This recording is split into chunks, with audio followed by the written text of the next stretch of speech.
Now, when the adversaries of Judah and Benjamin heard that the descendants of the captivity were building the temple of the Lord God of Israel, they came to Zerubbabel and the heads of the fathers' houses and said to them, "Let us build with you, for we seek your God as you do, and we have sacrificed to him since the days of Esarhaddon, king of Assyria, who brought us here."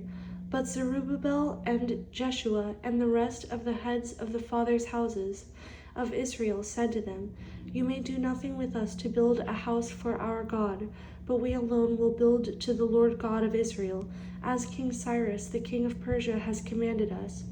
Then the people of the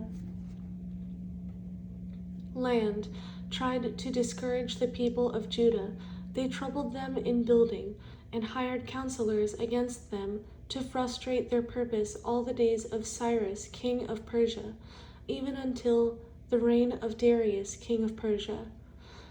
In the reign of Ahasuerus, in the beginning of his reign, they wrote an accusation against the inhabitants of Judah and Jerusalem. In the days of Artaxerxes, also Bishlam, Mithridath, Tabel, and the rest of their companions wrote to Artaxerxes, king of Persia, and the letter was written in Aramaic script and translated into the Aramaic language. Rehum the commander and Shimshai the scribe wrote a letter against Jerusalem to King Artaxerxes in this fashion. From Rehum the commander, Shimshai the scribe, and the rest of their companions, representatives of the Dinaites, the Apharsathites, the Tarpelites, the people of Persia, and Erech, and Babylon, and Shushan, the Dehavites, the Elamites, and the rest of the nations whom the great and noble Osnapper took captive and settled in the cities of Samaria and the remainder beyond the river, and so forth. This is a copy of the letter that they sent him. To King Artaxerxes, from your servants, the men of the region beyond the river, and so forth.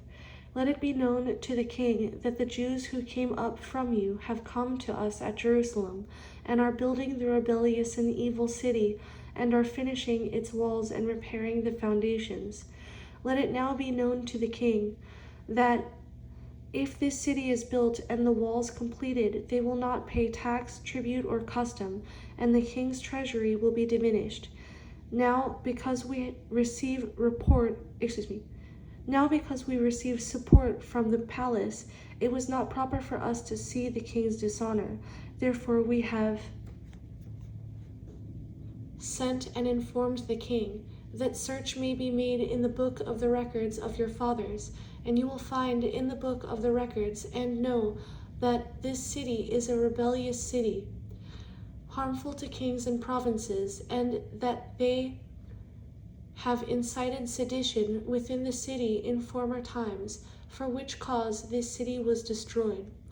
We inform the king that if this city is rebuilt and its walls are completed, the result will be that you will have no dominion beyond the river. The king sent an answer to Rehum the commander, to Shimshai the scribe, to the rest of their companions who dwell in Samaria, and to the remainder beyond the river, peace and so forth. The letter which you sent to us has been clearly read before me, and I gave the command, and a search has been made, and it was found that this city in former times has revolted against kings, and rebellion and sedition have been fostered in it. There have also been mighty kings over Jerusalem, who have ruled over all the region beyond the river, and tax, tribute, and custom were paid to them. Now give the command to make these men cease, that this city may not be built until the command is given by me. Take heed now that you do not fail to do this. Why should damage increase to the hurt of the kings? Now when the copy of King Artaxerxes' letter was read before Rehum, Shimshai the scribe, and their companions, they went up in haste to Jerusalem against the Jews, and by force of arms made them cease. Thus the work of the house of God, which is at Jerusalem, ceased, and it was discontinued until the 2nd year of the reign of Darius, king of Persia.